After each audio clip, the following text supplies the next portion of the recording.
बालनसँग चाहिँ किन डराउनु भयो क्या तपाईँहरू?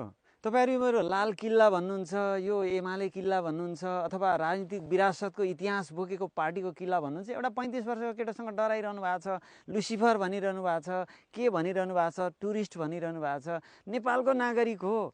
काठमाडौँ महानगरमा काठमाडौँको चाहिँ एउटा नेवारी समुदायले, त्यहाँको सम्भ्रान्त वर्गले, त्यहाँ काठमाडौँको चाहिँ एउटा शिक्षित वर्गले पत्याएको एउटा ठिटो हो।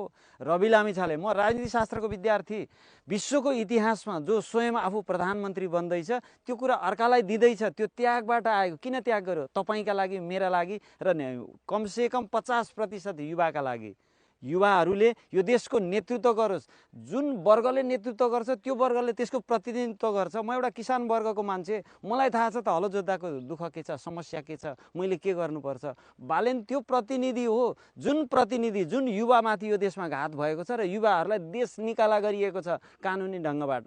जुन युवालाई देश निकाला गरिएको छ ती युवाको प्रतिनिधित्व गर्ने बालेन हो त हजुरबाहरू, बुवाहरू। अनि किन दिनुहुन्न कि देश निकाला गरिएकाहरूको प्रतिनिधित्व गरेर यो देश बनाउँछु भन्न किन डराउ? तपाईँ डराउनु भयो के? बालेनलाई जुन गाली गर्दै हुनुहुन्छ नि, बालेन शाह यो, बालेन शाह त्यो, यो गुइठा त्यो गुइठा, उसले प्रतिनिधित्व गर्न सक्दैन। तपाईँ डराउनु भएको छ बालेनसँग। तपाईँ सामान्य सत्य के हो भने त्यो एउटा डराएको कुकुरले मान्छेलाई टोक्छ या चाहिँ डराएको सर्पले मान्छेलाई आक्रमण गर्छ। हामी त प्राकृतिक रूपमा त्यो बुझिरहेछौँ त। त्यसले गर्दा बालेनसँग किन डराउँछ? नडराउनुहोस्, सहयोग गर्नुहोस्। तपाईँको पनि प्रतिनिधि हो, तपाईँको पनि यो देश हो। तपाईँहरूले यो राष्ट्रको राजनीतिक स्वतन्त्रताका निमित्त जुन सङ्घर्ष र बलिदानी गर्नुभयो त्यसबाट कल्पना गरेको त बालेनहरू नै होला नि त यो देशको प्रतिनिधि, यो देश बनाउने मान्छे।